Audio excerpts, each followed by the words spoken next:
Welcome to the Tell Me More podcast, where we invite you to be a part of real conversations with real women as we navigate the normal thoughts, feelings, and events in life as Christians. I'm Jess McKinney, one of your co-hosts.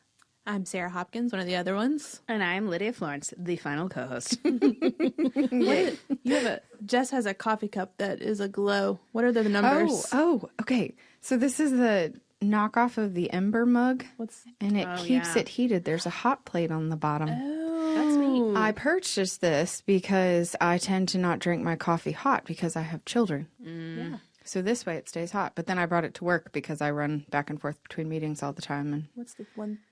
It's at 13.5 Celsius? Is that what that is? 135. You can set it to 130, 135, 145, I think. Wow. The only creepy thing about it is, so I lived in a dorm room for a while, and you weren't allowed to have hot plates because they would set things on fire. Right. And I was like, sure, whatever.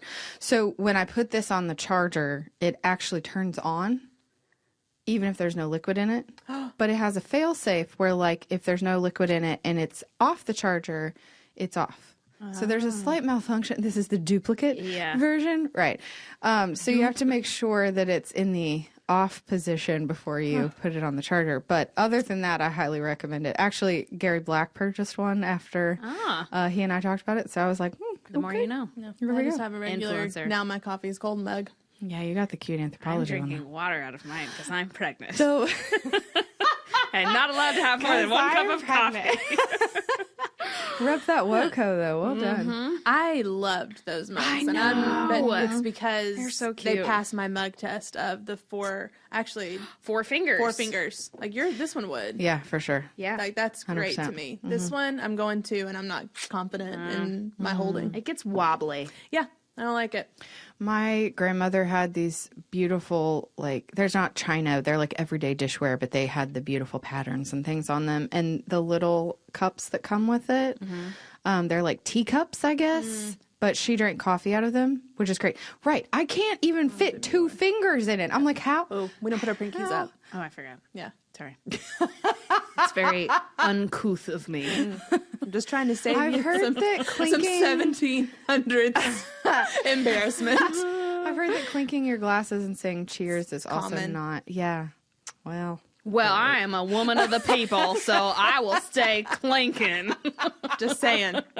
Just trying to get you ready for when you go meet the king. Look, I showed up today in my husband's sweatshirt. I got my lunch stained on it. We're doing the best we can. Can you now tell the story about your other Okay, stain? yeah, all right. I just noticed it. Girls, especially for those of you watching, It's so bad. I would like to tell a cautionary tale on this day, and it's called This Weekend I Was Snowed In at Home. And let's be honest, I'm 9 months pregnant. I'm not feeling my cutest right now. And so I had good intentions. I was like, I'm going to do something that will help me just feel a little bit better about the fact that I'm cooped up at home. I feel, pale as a ghost. So I was like, I'm going to do my nails. So I got these fake little press-on nails, and my nails look really cute. great. Oh, those They look look great. great. $5 press-ons from Walmart. It's awesome. I recommend. Yeah. So the nails, great. Yeah. But then the other thing I was going to do was put on fake bake. So if you don't know what that is, it's just like self-tanner, basically. And I have never tanned in a tanning bed because I'm afraid of skin cancer. I've never gotten a spray tan because I'm afraid of getting orange, but I played myself. So what happened was What happened? I have self-tan before, but I switched the kind that I was using because it was cheaper. It was like $5 cheaper than the one I normally get because I'm always trying to save a buck. You gotta use that wisdom. And if you would. most of me has a really nice kind of summery glow in the middle of winter.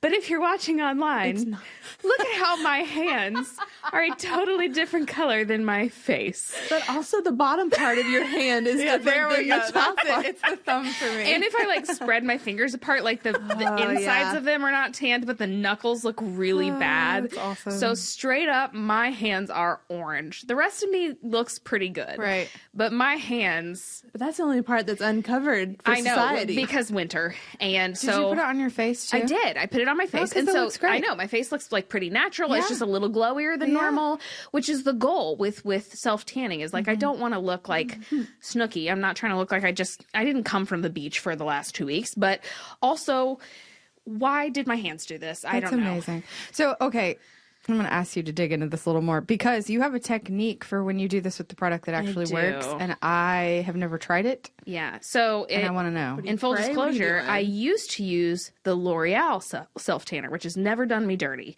And what I would always do is I have like a tanning mitt basically. So you do your whole body with the mitt, and it's like a mousse kind of consistency. And it's not streaky. It looks pretty good. But then when it came to my hands, I wanted to be a little more precise.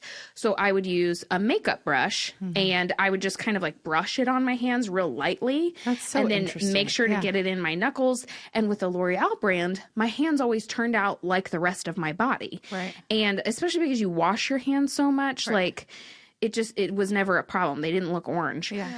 But I, again, was trying to save a buck. So I switched to the B-Tan brand. And Uh-oh. We're going to get emails. the rest of my body looks fine, but my hands unfortunately look like an Oompa Loompa. So So this falls under there are things that you need to spend money on. Good shoes. That's what I was thinking. Yes. Investment pieces. Good facial tissues. Good self amen. tanner. you live and learn. You live and learn. Get the rest of So the stuff. I'm saying learn from my mistake, girls, because I am the one who has to walk around with orange hands. But rather than just pretend like they're not orange, I would rather us all have a cautionary tale and say, don't do what I did. Did you try like the methods of putting toothpaste on your hands and all that to get I did not get do it off? toothpaste, but I do have a really nice like exfoliator that I was Yeah. like, maybe if I just like really exfoliate and wash nothing. So this stuff is got some staying power. All right. Well, So that's fun. I have I mean, orange it looks hands. like you've been washing laundry and coffee. It's fine. It is what it is. Oh Like my I said, gosh. I'm showed up today and this is what I've got. I mean, that's happened to me before. Oh, It's it- been a yeah. while, but yeah, it's happened to me before. I gotta just usually don't own it like you do. I'm like, I got a just pull spray my tan sleeves down. before a friend's wedding, and then the night before photos, I am straight up orange. And them being who they are, no one said it to my face. oh. But they waited until about a month later and then just destroyed me when the pictures came out. Like, the day of the wedding, it was fine. Yeah, But that's good. the night before, they're like, yeah, we thought you looked so stupid. Yeah, they weren't I wrong. guess if it's like a thing where there's nothing you can do about it, maybe they're Yeah. like, well, we're just going to Yeah. protect They- your dignity Yep. and like whatever. I don't know. Yeah. There are like, I've had bad, so really many bad. instances where I've like stuff in my teeth. Yeah. And I'm about to go walk out on stage and have a camera up in my face. I'm like, please tell me. Or if I have raccoon eyes, just tell me. It won't embarrass me. I would rather not look like that, you know? But Oh, wait, I have to tell a funny one because one of my friends, you know who you are, she was wearing a bodysuit as like a shirt, but she was wearing another shirt over it. So it's like, the bodysuit is like a turtleneck and then she wears like a sweatshirt over it. So the body neck, as you know, like snaps. It's like a leotard basically. But the day she was wearing it, she just, got tired of snapping it and decided she was just going to wear it like an undershirt and not snap it. And so it was sticking out the back like a She had a little onesie. Like a little raccoon And her tail. boss, who is a man, was like, I think something's sticking out of your shirt. Could be wrong. And it was just so funny. And she's the most good-natured person in the world, so I don't even think it bothered her that much. Sure. It's just hilarious. that's amazing. It made him more uncomfortable. Oh, for That's sure. the best For part. sure. I think that's the case though. Like people are like, I don't want to say anything because I didn't want to like make you feel weird. I'm like, no. It helps me. Trust me. I'll be mortified if I have this giant black speck of pepper in my Lipstick teeth on my as I'm teeth. laughing. Please don't let me go around that way. Yes. Yeah. I'm honestly a little bit afraid of red lipstick sometimes because it gets on my teeth and then I'm like forever afraid it's on there. My friend's little boy, he was probably 8 at the time when it was 4th of July. So I had on my fabulous 40s red lipstick. And he goes, I think your lipstick's on your teeth. And he got real nervous. I said, Bud, you've just done for me what men thrice your age are Yeah, not brave enough to thrice. do. Well done. Well said. I was trying to think. I was doing the math really quick. No, you did great. That's great. I was gonna say, and what honestly some of our good friends sometimes won't say. And Yeah, I'm like, your mom "No, wouldn't have tell told me. She me." just let me go around with lipstick on my teeth. Ugh, it's fine. Also, while we're talking about things that we did or did not do, we talked in the last episode about how I was going to try a crumble cookie and compare it to homemade, and I have not done so, nor did I remember to pick up said cookies and bring them. So That's all right. I didn't even remember that you were going to do that. fine. I was kind of excited about it actually, but then I was like, then I have to calculate the calories and all this stuff. I don't want to do that, so I'm just going to pick a day and we'll do it and then we'll review later. Also, this probably saves me from lots of emails, so... Anyway, all right. Moving on. So we should get to our topic probably, I guess, for today. I think so. So again, another suggestion that was sent in by some ladies, which thank you again for sending those in. And also one that we ended up talking about around our lunch table today, which was kind of interesting. We asked for missed. like topic ideas. Yeah. And this was one of them. And I was like, oh, all right. So Interesting. yeah. Also, can we remind people that is still open to Yes. receive things, right? Yes, we will. I Look think at our so. website. Drew's going to be Our like, website? wait, what? Do we have a website? Southland.church/podcast, all the way at the bottom. I think it's still there. If it's not, I'll put it back. But we would love to know. Or you can just submit one to the general inbox. Like if you just hit the contact us on It'll find Southland.church. us. Yeah, we'll get it. Yep. But we always need more content because we want to know what you want to talk about. Yeah. Not necessarily what we want to talk about. So anyway, thank you for sending those in. We positively framed this today and turned it into celebrating the wins of others, and why that can be difficult, as opposed to talking about how honestly, like I was just going to say women are catty sometimes, and I have been so guilty of this. And we are mean girls, honestly, at times. So movie. Can we just go watch that?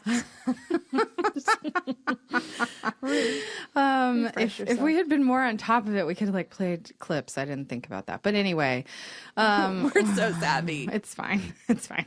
But we're just going to talk about being each other's cheerleader, for lack of a better term. And I don't necessarily mean like words of affirmation and encouragement. I know we've talked about that and you're like cringing right now. I know. You rolled my eyes in my heart. I know. But we're talking more about like we've all been in those situations where like the people around you, it's like they're riding the high of the mountaintop and you may not be, and it's hard to celebrate when you're feeling all the feels.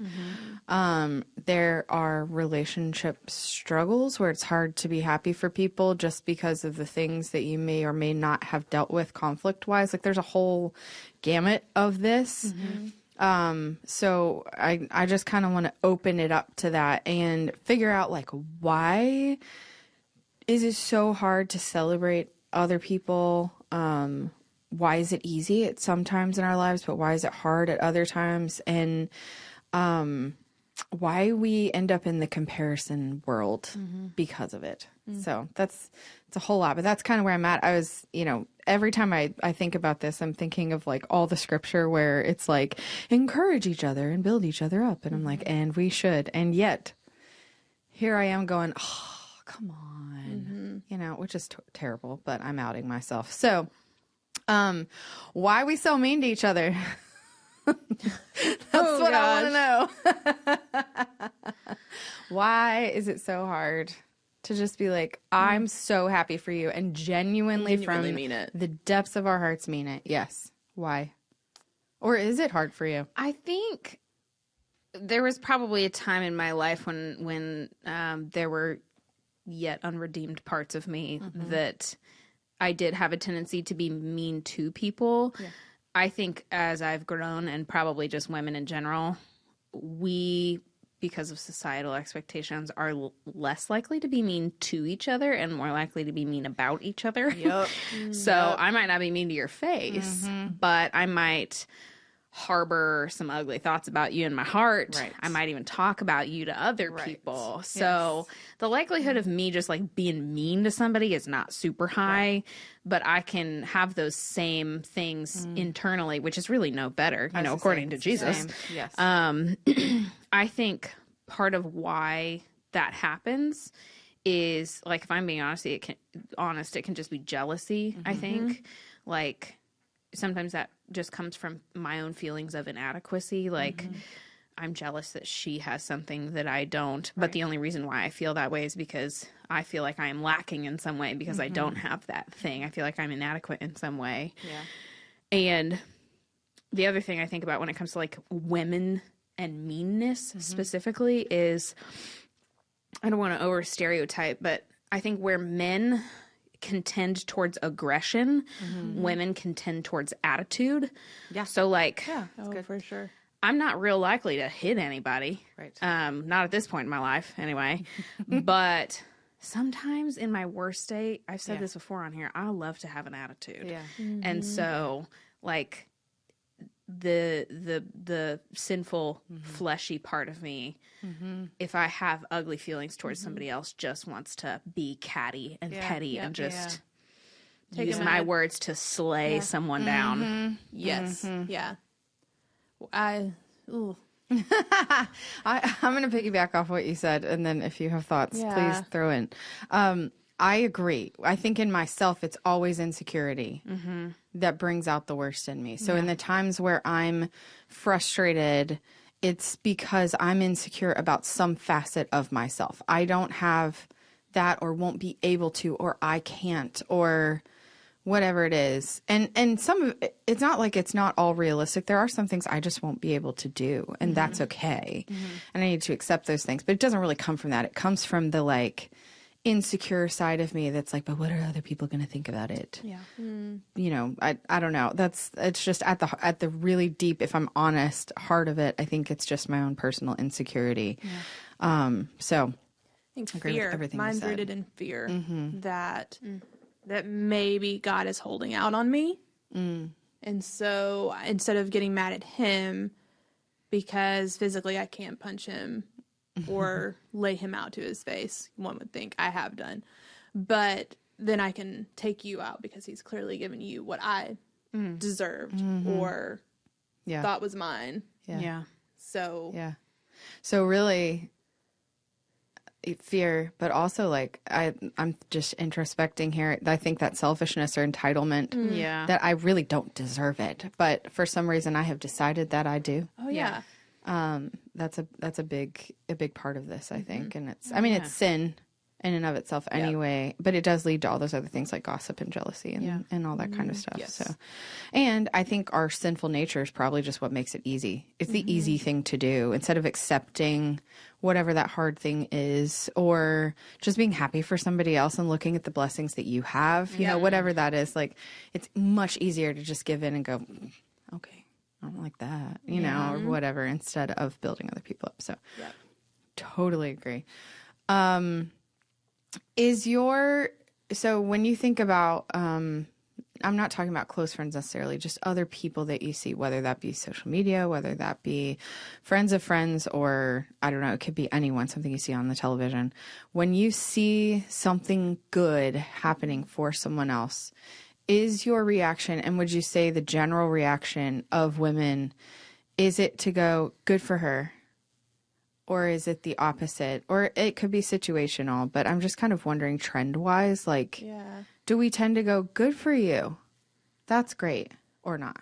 I think my honest answer would be it depends on the person and whether or not I think they deserve that. Yeah, you're a judge, jury, and executioner. Yeah. It's the Yeah. worthiness of that person, whether or not. Now, when you see someone who acts a fool and you just continue to see them getting blessing after blessing, there is a part of you that goes, what's the point? What is the point? Why, God, why? Yeah. And there was a long time ago, we preached a sermon about praying that the Lord would bless your enemies. And my roommate at the time looked at this person that we knew who just led the most obnoxious life you'd ever seen. And they continued to get the most lavish blessings you have ever seen. And one day I remember sitting in the car with her and both of us going, people must really hate that person because their prayers are being answered. That person is just getting so many blessings. Like the entire collective must be praying because no one likes this person. So Lord, please bless them. Oh, wow. That's what we, My gosh. That's amazing. I think, like you said, that's a good distinction of it depends, because sometimes, sure, my genuine reaction might be good for you if I think you deserve it. If I care about you, or if I know you've stewarded something well, or whatever. Like, if it's in line, if it's up to snuff with my expectations, then good for you. But I also think that, like, I might say good for you, but there's usually a big old but attached to that. Good for you, but, you know, whatever, fill in the blank of, you know, I'm kind of rolling my eyes at it and saying it a little bit tongue in cheek, and it not be coming from a sincere place. Yeah. Even if I say that, it's hard for that to come. Like, it's hard for that to reflect an inward reality in my life. I usually want to attach some kind of modifier to good for you. So, Yeah, I get that. Yeah. I think one of the things that has been helpful for me, because I was kind of thinking through that question this morning as I was working through this outline, one of the things that I think I have to put my own heart into the headspace of is, would I want other people to celebrate this for me? Like, if it were me, if the roles were reversed, would I want them to celebrate, or would I want them to tear me down? How would I respond to that? And I think that keeps my heart in check when my sinful tendency is to go, really? Why? You know? Which is, I'm not necessarily saying like the, you know, do unto others as you'd have them, but also to a point, react and like train my heart almost to go, hey, but really, like, I mean, I have grace. Do I deserve that? Absolutely not. Does the Lord look at me and go, really, you don't get this? But also just to flip it a little bit in my mind and go, okay, if that were me, this is how I would want people to respond. So I need to respond in kind, or get my heart to the point where I can respond in kind and really encourage. Doesn't give us an out. Doesn't say, if you think they're worthy, rejoice with those who rejoice. Yeah. Unfortunately. I think the other thing that makes it hard, or that keeps me from giving a sincere good for you, is it's not that hard for me to be sincere about it if it's something that doesn't personally interfere with my wants and desires. So it's like, you know, if somebody has been really successful in starting a business, I'm like, oh, good for you, because I don't care about starting a business. I don't want to start a business. I know I would be bad at that, and I have no desire for it. So easy for me to say good for you, because I'm like, yeah, that's not something like your happiness doesn't feel like a threat to me. Right. But if somebody gets something or experiences something that I have longed for, or that I have fought for or prayed for or tried for or whatever, and I see somebody else's prayers get answered in a different way than mine have been, it's a lot harder for that good for you to come from a sincere place. Yes. And I honestly think, like, the majority, if not all of the people listening, that's probably the case. It's not like we're just mean to be mean. No. It's just that there are things there are goals that we set in front of us, or there are desires that we have. And when we see others continually being blessed with those things and we are not, you start to question and to give into the little, well, why not me? Yeah. You know, that's where it gets dicey. And that's the enemy will use that to put in the, well, if God really loved you, Yeah. if God really cared, Exactly. if he was really good, Yes. then A, B, and C, as if his just existence wasn't enough. Yeah.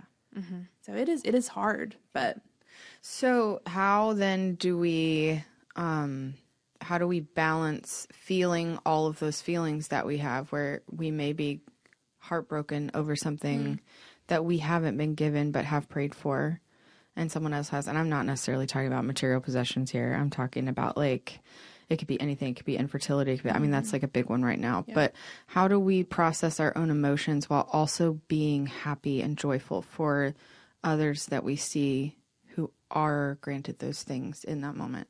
you get out your feelings sheet of paper and circle any that apply. Which I still think is a great resource. I don't know. It is hard. I had a woman come up to me. Well, not just randomly. We were in a wedding, and she took me off guard. I've met her a few times. She's very, very sweet. And what took me off guard was she said, "Are you okay?" In the middle of putting on makeup and doing this stuff. Anytime anyone asks me that, I don't. About what? I think so. What has happened? What don't I know, and what do you see? The panic. Like, do I not seem okay? I'm fine. I'm always fine. And she then said, I always had trouble going and celebrating at weddings before I got married. I could never really fully rejoice with people. And I just thought, and so, no, I'm fine. I'm fine. Right. And really I was, but I forget that it's probably been years of me submitting to the Lord and kind of playing out seeing marriages that aren't super healthy and going, ooh, the Lord saved me from that, or whatever that is, to be reminded that I wasn't made for marriage. I was made to worship, and marriage is a wonderful gift as part of that. But it took me off guard that she would even ask that. I don't know why, but for her to look at my situation and go, you're probably not doing okay with all of this. And I thought, no, I am. Are you okay? Are you are you fine? You've gotten everything you ever wanted. Now, are you fulfilled? Yeah. And I didn't turn it back on her, but I kind of wanted to a little bit. I get that. I think part of the balance between being able to be sincere in the way that we celebrate other people and also like acknowledging that some of the feelings that we have are difficult is we talk about feelings a lot on here. First question is, this feeling is real, but is it true or not? Right. So if I have a feeling of jealousy or bitterness or envy, that points me in a direction that might be different than if my feeling is sadness or grief or longing. Because if it's something that needs rerouted, if it's a feeling that is not true, is not from the Lord, the root of those feelings like envy or jealousy is trying to find contentment in anything other than Jesus. And so you have to take it straight back to him. But if what you're balancing is, on the one hand, I want to be sincere and genuine in my celebration of others, but on this hand, I'm holding some heavy emotions, some hard stuff, then, Romans 12:15 says, rejoice with those who rejoice and mourn with those who mourn. And we need both of these things as women. And I think it comes with, like, I can, we feel like I talk about being pregnant all the time, but it is what it is. This is my life pregnant? right now. You haven't mentioned it in the last 5 minutes. No, I know. Can you tell I'm tired of it? But in the process of like finding out that I was pregnant and just this journey, I have several good friends who have walked the road of infertility, and I really wrestled and struggled with like, okay, how do I share in this with them as a part of my Christian community? And with a couple of really close friends who have walked this road for a while, there were conversations that got to happen between us where basically I got to say, your sadness, your grief is not a threat to my joy, and my joy does not in any way negate the heaviness of what you feel. And just like I trust and am so grateful for their sincerity and how they've celebrated me and the life of my son, it is also my responsibility and my privilege as a part of their community to learn what it means to mourn with those who mourn. And so just as we talk about celebrating with other women, we also have to make sure that we are acknowledging that people are dealing with complicated emotions in the midst of that. And we are equally responsible to mourn with those who mourn.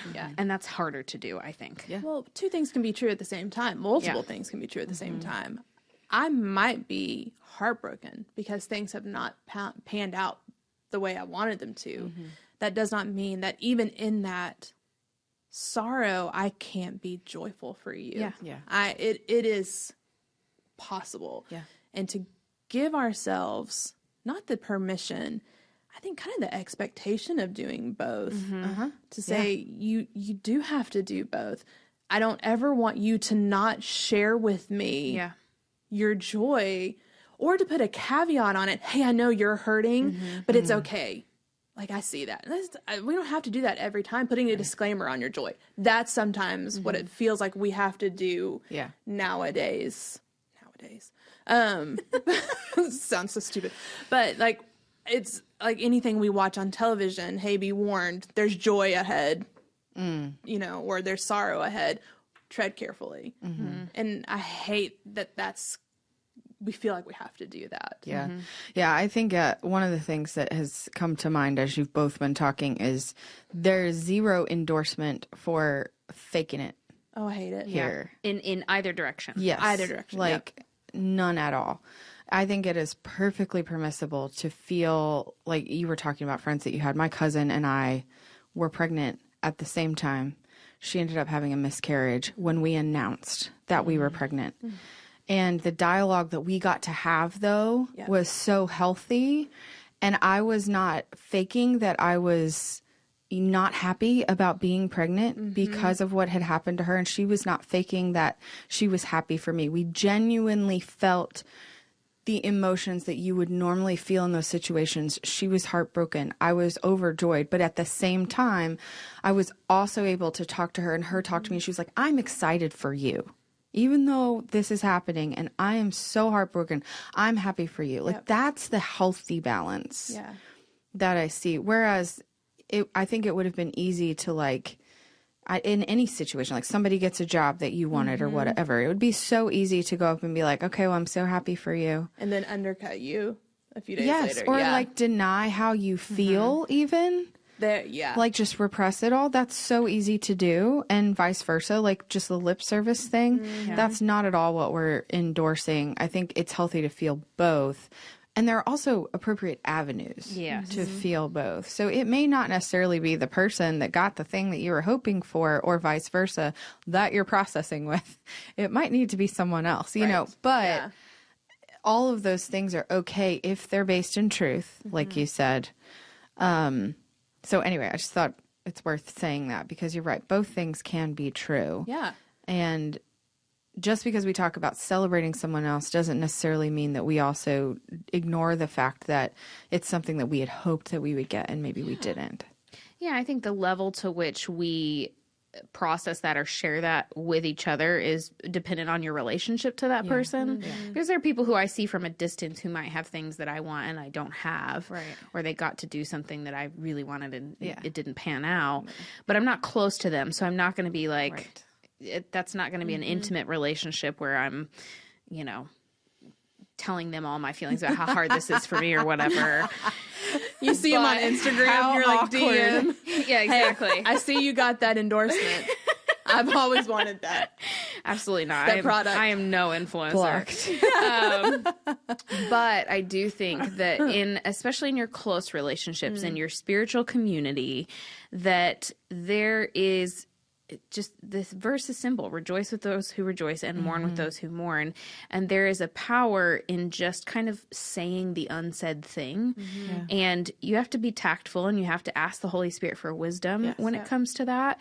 But if I am receiving a blessing, or if I am getting to experience something that I know somebody that I love, that I'm close to, has wanted and is not getting to experience, I, in that circumstance, am the one who should take the first move towards mourning with that person if that's what needs to happen, and to just acknowledge, like I said, your sadness or like your difficulty around this is, I don't take that personally. That's not a threat to my joy. And also I trust that your joy for me is not insincere, and giving them the benefit of the doubt. And that takes a high level of trust in that relationship and the ability to speak frankly about it. But sometimes what you need to do is just gently and lovingly say the unsaid thing. And I think it goes both ways. Like it's been so extra meaningful when someone who I know has longed for something that they don't have comes to me and celebrates with me.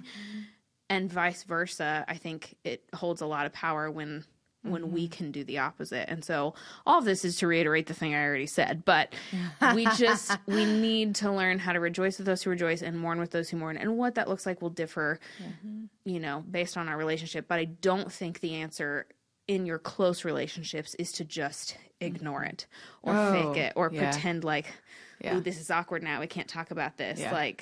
You got to have the level of trust in your relationships that you're willing to acknowledge these things. That's what this actually means in Christian community. To coming at it from because I was sitting there going, "You're so kind." I'd probably be like, "Well, that's," but I'm thinking on the other side, going, "You're the one with something really good happening." If I'm at all embittered towards that, that's a clear indication to me. We talked about emotional maturity, that there is something not right. And so instead of coming to you and going, "Hey, I'm really glad you're excited, but I'm hurting." Yeah. That I'm going, Yeah. no, I'm probably going to start with the Lord and Yeah. laying him out the way that David did and saying, "I am hurting and this stinks and I'm angry and I'm this, I'm that," whatever the feeling words from the page are that day before, because giving him the first run through really does put things into perspective before It does. before you go. It also probably guards against gossip, because I think that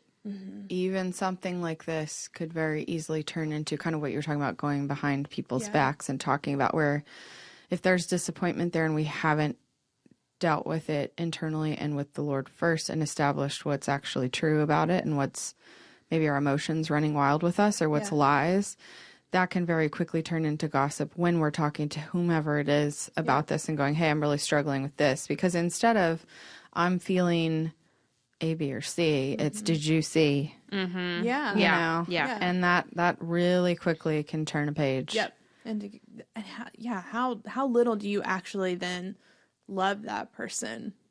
Yeah. And even if you don't know them, it's Yeah. still like, I don't know. I like the metaphor that Paul uses. I mean, he wrote the Romans 12:15, but he also wrote in 1 Corinthians 12:26, if one part suffers, he's talking about us as the body. If one part suffers, every part suffers with it. If one part is honored, every part rejoices with it.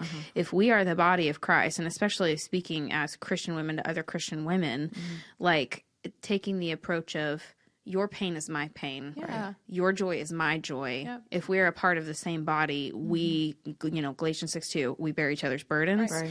but we also rejoice in each other's triumphs. Like Right. we share these things, and what is yours is also mine. Is that I don't just belong to myself. I also belong to you, and vice versa. So I love the metaphor that Paul uses of the body of Christ when he's talking there in 1 Corinthians 12, because I think it helps give us the right mindset Yeah. of what it means that Yeah. if we're truly acting as the body of Christ, then this isn't just us as individuals, but us as a reflection of Exactly. Jesus Because it is. is easy to just think of it in terms of ourselves. We are the sun and everything revolves around us. You know what I mean? Yeah. Which we don't intend a lot of times. I really think our hearts are like, we're trying to do the right thing, but it's just so easy to slip up and get into that mindset. And you don't think about it from anyone else's perspective. And you definitely don't think about it from the perspective of a community of people who share the same values Yeah. and will one day be in heaven all together worshiping the Lord. Yep. Instead, it's me and it's you and it's you. And that's a good distinction. Yeah. I love that. I think one of the reasons it's hard is because we live in a very flattering culture, and where encouragement takes the form of flattery more than it does actual biblical encouragement. Yeah. Where I will throw tons of flattery at you, but that's not actually encouraging. It's just trying to butter you up Yeah. more than build you up. Yeah. Because words of affirmation are not my thing. They Yeah. are not close to my thing. However, if I think of things that are, then how am I going to use that to encourage you and to build you up? yeah. Like, it might not be telling you how great you are. Now, if you need that, we'll figure out a way Sure. to do it. Sure. But to kind of go, okay, Lord, if you have gifted me in this way to do things this way, what does that look like for that individual? Yeah. Instead of just posting on everything they put up. Right. Oh my gosh, you look amazing. Oh my gosh. Slay Queen. Yeah. Oh, I I think you're right, though. Like, the distinction between flattery and encouragement, to me, like, flattery is like a means to an end. Yeah. It's I'm trying to get something out of this. I'm trying to prove something to this, whether that is like, I want you to think highly of me relationally, or I want you to be impressed that I said this thing, or I want you to look at me and be like, wow, she's a really nice person for saying that. Like, that to me is what flattery is. It's like, I'm doing it because there's something else I'm trying to achieve ultimately. And we don't always even know what that is, but there's like Just some kind it. of ulterior motive, even if it's not evil. It's just, it is what it is. Whereas encouragement, I think, is pure and sincere in form. And I would do it if I had nothing to gain from it. And I say it because I see something in you that reflects the image of God, or I see you living into something that God has called you to. And I want to call that out in you and say, man, the world needs more of this. Or to build you up in a sincere way because I want to speak truth into your life. And that's true whether or not I gain anything from that at the end of the day. And so encouragement has much longer lasting and deeper impacting reach. And I think encouragement isn't necessarily sweet. I mean, if you think of Jesus and all the time he's prepping the disciples, you will have troubles.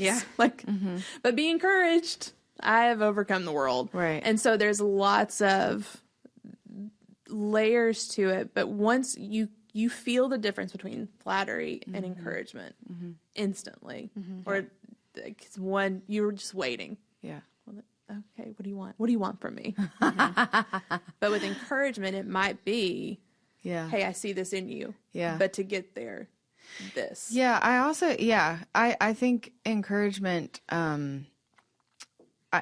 think of the like, no news is good news kind of thing, right? Like sometimes you're doing things that you're hoping that you are making headway on, for example, and it takes someone else going, I'm seeing it from an outside perspective. This is good.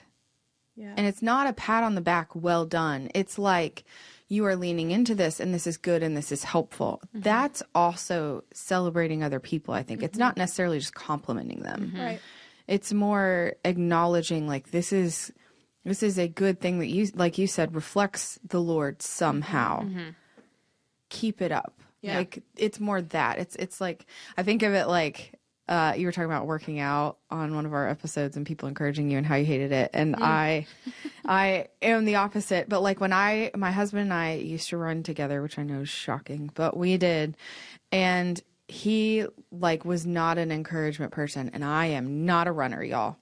So I'm running and he's kind of either going, you still have this far to go, or whatever it is, not in a mean way. It's just how he responds to things. And I was like, if you don't tell me that like I'm making progress, I'm going to give up. I just got to tell you, because right now my brain is like, your short legs are going nowhere. You're not doing great. You should not do this anymore. You know, that's a very extreme example, but just thinking that through, like sometimes it's really helpful, and it is literally building other people up to go, hey, this is good work. You're doing even if a it's great job. Yes, at whatever this is, this unrecognized thing or this giant thing, but it's I don't know. I think that's where flattery comes in. Like it's easy to go, oh yeah, you look great, and not really mean it. It's a whole other thing to go, hey, you've worked hard, you're crushing it, or whatever it is. You know what I mean? There's just difference. So. But also, I'm a firm believer that if a nice thought about somebody comes to your head, you should just say it to them. You should just tell them. Yes. So, you know, if you look pretty today, I'm going to tell you. I've gotten better with that. I'm learning. You know what? I thought about you when I was prepping for this, because Romans 12:15, I was thinking about this verse from a new perspective because of you. It says, rejoice with those who rejoice and mourn with those who mourn. And we always think of that from the perspective of like, okay, if somebody else is rejoicing, I go rejoice with them. We don't usually think about it from the perspective of if somebody is rejoicing you. And so it still applies, actually, that this didn't go the way I thought it was. Surprise, Sade! I thought I knew you were going with You didn't think this was going to turn into an admonition, but here it is to me saying that I believe that this verse also applies, that if you're mourning something, you let other people mourn with you. If you're rejoicing, Yeah. Yes. you let other people people- rejoice. And so if we Yes. like the one of the first things I thought of was John Weiss's birthday party. So Yes. the staff threw kind of like a surprise party for Weiss for his birthday Yeah. several months ago, and he as a person is the kind he would have ran in the other direction if he could because he doesn't want all that attention on him. Yeah. But he was a super good sport about it, and I think that He day almost ran. He and the Scots were like ready to. Scott. But like I think that day was as much about like us wanting to celebrate John because we love him so much Yes. and we're so grateful for his leadership as it was about like John being able to receive that. Like it was a Yes. gift Him letting to the us. people in the room that he allowed us to even say those Yes. things. Yeah. And the same applies to you. So Yes. Well, now that's making me think of ways I get really frustrated with myself and other situations in general that I would probably call out in other people, not in myself, of course, because Well, sure. why would I? But when we go through something, we tend to kind of collapse in on ourselves because you don't know the pain that I have, that I'm experiencing. Yeah. You don't know the joy that I'm experiencing. So therefore you can't enter into this. Yeah. And I think that's just the enemy trying to separate us from. Yeah. And so I don't know what it is to struggle with infertility or to struggle with losing a child. I cannot imagine. Yeah. But that does not mean that I cannot mourn with you as you mourn. right. That I can't sit in sackcloth and ash and just sit there. Mm-hmm. I might actually say the wrong thing. I have before Absolutely. We all have. Yeah. and probably will again. But to invite others yeah. into that is important. Yeah. And to allow them, because we're not supposed to endure or go through those things alone. Yeah. We're not singular creatures. Yeah. Yeah. That's a good word. And I think on the flip side, receiving, like, I'm thinking about receiving compliments from people. I think most of us are like, we don't accept that well. We don't accept like any niceties very well. Maybe because we're cynical, but also maybe just because like we don't know what to do with it. And I think that's okay too. You're not going to become an egotistical brat if you just say thank you and acknowledge, thank Lord, you. this thing that they're telling me I did a good job with is from you. Like, Yep. that's Yeah. okay. Just say thank you and move on. Like, it's okay to accept that encouragement or whatever it is. No, I have to tell you where I got it, how much it was. I didn't spend a lot on it. I know. I do the same thing. I'm like, oh, Oh, don't worry, I didn't pay full price. or whatever. My skin, no. It was my mother's. I've not done anything. I just use soap. I don't even. Yeah, when someone's like, "Oh, your hair looks so good," and you're like, "I didn't even wash I- it." I- Like, yeah. the I first know. thing we do I is like try know. to deflect Yes, or whatever. yes. When really, Joy hanging out with you and your husband. No, he's the worst. Like it's just ridiculous to try and make that person almost feel bad for complimenting you. Or Yeah. it's not as great as you think. Or it like is. make it not about us. I think that's what we're Yeah. trying to do is make it not about me because we're like, well, a humble spirit means that like I'm not reflecting on Right. myself. And I'm like, okay, but it is okay to go like the Lord did that. That's great. Thank you so much for saying so. Like And there's a sincere thank you and a thanks. yes. So well done. Thanks. That's amazing. You're welcome. Oh my gosh. Emotions. Okay. Flattery. Oh, I know. I just closed my notes. That's great. Has there been a time that you can recall where someone celebrated you and it made a big difference to you, or it left a lasting impact, or it, I don't know, changed you in any way? Can you think of an example, women or otherwise? Because I will also say there have been lots of people in my life who have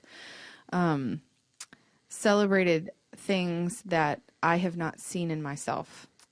And I'm Yeah. like, yeah, I do think the men in my life are better at celebrating me than the women. I agree. Which I think is very interesting. which is why we're talking about this today. Yep. Even I love my mother, but it can sometimes be this is great, but, and you think, well, we were riding high for a second. Yeah. And now, Yeah. because I want to keep you Right. grounded. Yeah. But there's two examples I can think of. One is from a man, the other's from women. So the man being my husband.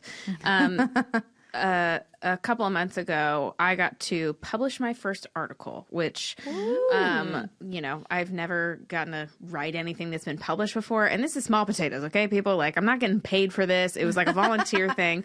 But nonetheless, it got published by this website. And I didn't make a huge deal out of it. But internally, I was like, wow, like, this is a new territory for me. Yeah. And Tristan just later that day texted me and he was just like, I just want you to know that I'm so proud of you. And he just said some really kind things. And it wasn't this grand gesture of celebration, it's not like he, showed up with cannons of confetti, but just like him acknowledging something like that, like, I don't know, it did something for my heart that truly encouraged me. And he connected it back to like, this is a gift that God has given you. And when you use it, it glorifies him.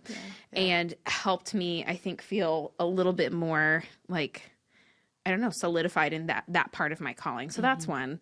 Yeah. Another one, I really hope they listen to this because they'll know who they are.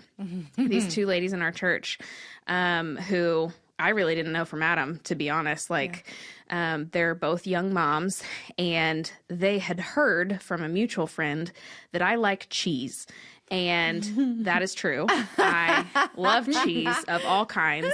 And so they were like, we want to be friends with Lydia. We're going to lure her to our house with cheese.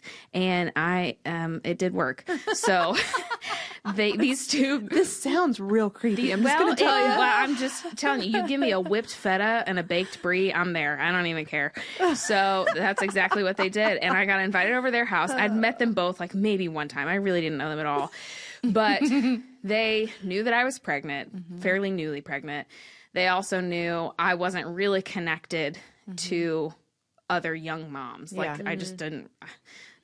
Most of my friends are not in that stage of life. Right. And they saw an opportunity to celebrate. They were like, hey, you are now entering into a new season of life and we want to be here. And they barely know me, but they sat there and we sat on the back porch and they were asking me questions about my life and expressing genuine interest in me. Yeah. And we were eating cheese. And I was like, I did nothing to deserve this. I did nothing to initiate this. Yeah. They just sat there and took interest in me and celebrated this new part of my life before most other people had. And then I'll share this. It might make me cry when I say it. But like, again, this was the first time I've ever hung out with these women. And they were like, so what are you going to do when you're 7 weeks postpartum and your husband is on a 24-hour fire shift and your mom had to go back home to Joplin and you're at home alone in the middle of the night and you're struggling to breastfeed and you feel like you're going crazy? What are you going to do? Yeah. And I sat there and they said, you're going to call us. Yeah. And I was like, oh, what did I do to deserve that? Yeah. And that obviously has had a lasting impact on me. Yeah. And I was so grateful. I was like, man, this is what it looks like to support and to celebrate and to encourage and to uplift in a real way. Yeah. So you know who you are, and I'm very thankful. That's great. Thanks for not lacing her with feta. Because it could have gone the other way. They had good intentions. Yeah, you could lure me almost anywhere with cheese. I always say I'm never going to be a social media influencer, and it's true, I won't. The only thing I've ever influenced for on social media is beer cheese. Which brand? Product. Kentucky beer cheese. There we go. And they've put me on their Instagram 2 times. Oh, wow. So, not to brag, but... Okay, she's Insta-famous now. I was sitting here. I throw my mom under the bus on here too much, but I will say I think not necessarily in the overt ways that she would encourage. I'm very much like her in multiple ways, but I would say she is an encouragement to me in the way that she continues to go about her business of life. Yeah. And watching her through those stages continue to learn and to submit and to repent and do all of those things. And then look at me and go, I did hard things, so you can do hard things too. That is incredibly encouraging in its weird little way to go, this could hurt, but it's going to be okay. That's, I don't know. Yeah. My biggest one. And then honestly, it's been men that I've worked with who... I wouldn't say that I have a special sort of skills in any, like, that's just, I wouldn't recognize that. But when they would come to me and say, hey, try this because we think you could do this. Yes. Yeah. that meant, and it's because I'm not, to say I'm not driven, I'm not in that way. But for them to go, no, just try it and see what happens. That meant the world. Yeah. Yeah. I think some of the best encouragement that I have ever received from men or women is that when they see something in you and are like, have you thought about this? Have you thought about trying that? Because it's like they can see the potential that we deny in ourselves, maybe, or that we feel like we're ill-equipped for, or whatever it is, and they're like, just try it. So a lot of my ministry experience has been people, one person in particular, going, why don't you do this? And I do, and I'm wholeheartedly uncomfortable doing it at first. And then I'm like, okay, like I can remember, this is going way, way back, but I was a younger worship leader. And there was someone at a worship night that was supposed to speak, and they weren't able to. And one of our music directors came up to me at the time and was like, hey, I think you should talk. What do you think? And I was like, nope. Thank you. I got that sing wrong. from stage. I don't speak from stage. I mean, I do, but I don't. And at the time, I really didn't. Like, I had no experience with it whatsoever. And I remember thinking, you are crazy. This will be a train wreck, and everyone in the room will be very distracted by how bumbly I am. Which, of course, there was a whole lot of prayer for from both them and the team and me in preparation for it. And what ended up happening was very cool, because I would not say I was the most articulate person in the world, but the things that I shared resonated with people, which was not an expectation that I ever thought would come out of it. All I was thinking was, I'm too nervous to do this. This is crazy town. But what he could see was, this is what you're going through right now, and this will affect so many people because they're going through it too. So you need to talk about that. So that's one example. There are many throughout ministry experience that I feel like I could talk about, because I've just been pushed out of my comfort zone constantly. And some of that's the Lord just going, this is what's next. This is what's next. And I'm like, okay, let's go. But then, speaking about women in particular, one thing that I love about women is they're perceptive at times when you don't expect it. You know, like, we've been through some interesting situations in life. And there was one time in particular where I didn't really tell a ton of people about this. I think it was just something in passing that, like, I happened to mention, but Chuck had hurt his back and he was literally laid up for, like, I don't even remember how long. And I think I told close friends, but, like, it wasn't something that was super public knowledge. One of the girls on our team, our vocal team, overheard, and she got together with her group and made meals for us. Wow. I did not ask. There was no meal train, no nothing. And she just brought it in and was like, I can imagine that having two little kids and hauling them everywhere and him not being able to help out because of his back is rough. So this way you don't have to make dinner for a little while. And I was just like, You sweet angel. People are so thoughtful, and I just feel like a slug. I was That's floored. amazing. I was floored. And it was so encouraging, because so she was like, kind. I see what you're dealing with, and I've put myself in your shoes, and you can do this.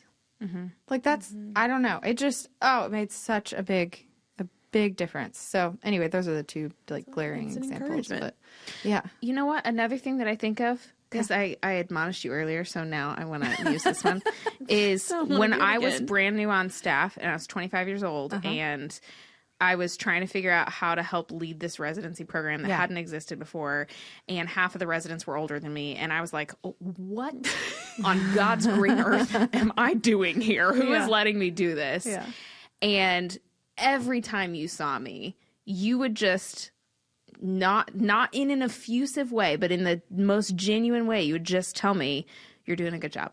You're doing a good job. And I do remember. And I remember But you were doing a good job. I even remember, like, one specific conversation, because there was a residency situation that you were involved in that didn't pan out. And I was feeling discouraged and just like, I don't know what I'm doing. Yeah. And you just took that as an opportunity to see this 25-year-old numbskull and just encouraged me in a sincere way, and that has had a lasting impact on me. So thank you for You're that. very welcome. Oh, that was so good. I loved that. Oh my gosh. I feel like we pivoted a little bit, or they feel like we pivoted, but in reality, this is all celebrating other people. So, We're not going to do an Oscar style where we're just like, thank you so much to my peers. no, not at all. I'd like Not to at all. thank the Academy of my Lord and Savior Jesus Christ. Not in that order. Snoop Dogg was like, I want to thank me. Oh my word. Oh my word. That's great.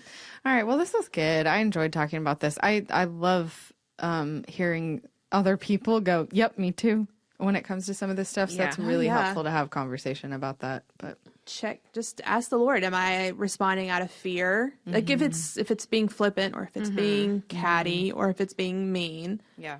is this out of fear? Is it out of insecurity? Is it out of hurt? Help. Right. Let him walk you through that refining process. Yeah. Yeah, and the place that this comes from when it comes to like women celebrating other women, I don't know if you've seen that like little Pinterest graphic that I think is really cringy that says "Real queens fix each other's crowns." And I'm like, Oh, gross. it's so corny. But the place where this comes from is not a place of girl power. We don't do this No. because girl power. We do this because we can celebrate the unique ways that we reflect the image of God as Yes. women. Yeah. And that's a really different thing. Yeah. And that does not mean that we can't do the fun little girly pop things. We have a long-standing tradition here called Girl Lunch on Mondays. Yes, we do. And a lot of those conversations revolve around swapping recipes and nail colors and Yes. what kind of fake tan to not use. So Exactly. this doesn't mean that those things don't happen, but it Yeah. does mean that the place where this sincerity comes from is not, we're not trying to muster something up out of girl power. That's No. going to fail you every time. Yeah. Yeah. But when you are able to see the God thing Yes. in another woman and call that out, Yeah. Yeah. that's different. Yes. That's where the real stuff comes from. Yeah. Yeah. That's a perspective that we want to have for Yeah. sure. And if you can't see it, ask the Lord to show you, because that person may make it really hard to Yeah. be seen. Yeah. Like they might be just a really Absolutely. difficult person in your life. Yeah. He'll help you. But as we've said before, you cannot control other people. Right. You can control yourself and your reactions. So we got to focus on our own hearts before we worry about anything else. Yep. All right. Great. Well, thanks, ladies. Yeah. Appreciate y'all a lot. We'll be back for another episode next week. Unless, good. Are you going into labor right now? I really wish that I was. I am not, but I am actively trying to as much as Just I checking. can. So So episode 4 TBD. yeah, That's great. We'll see. All right. Good luck. Godspeed. Thank you. See y'all later. Bye.